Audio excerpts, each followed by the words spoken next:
ఈ రోజు నా స్టైల్లో చేపల పులుసు ఎలా చేయాలో మీకు చూపించాలనుకుంటున్నాను.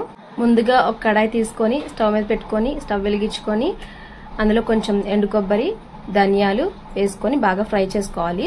ఫ్రై చేసుకున్న ధనియాలు, ఎండు కొబ్బరిని మిక్సీలో వేసుకొని మెత్తగా పొడి చేసుకోవాలి. తర్వాత ఉల్లిపాయలు, టమాటాలు, వెల్లుల్లి, అల్లం వేసుకొని మెత్తగా పేస్ట్ చేసుకొని పక్కన పెట్టుకోవాలి. ఇప్పుడు వేరే కడాయి తీసుకొని అందులో స్టవ్ వెలిగించకుండా చేపలు, ఉప్పు, కారం, మసాలా పొడి, ముందుగా మిక్సీ పట్టుకొని ఉంచుకున్న పేస్ట్, పచ్చిమిర్చి, బెండకాయలు, నా దగ్గర బెండకాయలు ఉన్నాయండి వేసుకున్నాను. చాలా బాగుంటుంది టేస్ట్ అయితే మాత్రం.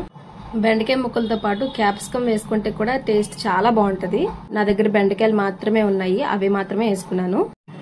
అలాగే కొంచెం కరివేపాకు, కొంచెం కొత్తిమీర వేసుకొని ఉప్పు, కారాలు, మసాలాలు అన్నీ సరిపోయలేదు చూసుకొని టేస్ట్ చూసుకొని ఇప్పుడు స్టవ్ వెలిగించి మూత పెట్టి అలాగే 15 నిమిషాలు ఉడికించాలి.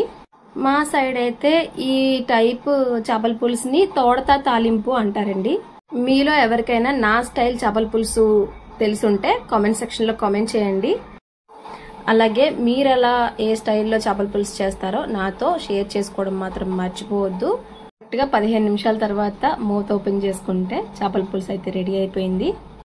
ఎవరైనా సరే ఈ టైప్ చేపల పులుసు ఈజీగా చేసుకోవచ్చు, చిన్న పిల్లలు కూడా చేసేయచ్చు, అంత సింపుల్ గా ఉంటుంది. ఈ లోపల నేను రాగి సంగటి కూడా చేసుకున్నాను. కొంచెం నెయ్యి రాగి సంగటిలో వేసుకొని అలాగే చేప ముక్కలు పెట్టుకొని నేనైతే లంచ్ చేసేసాను.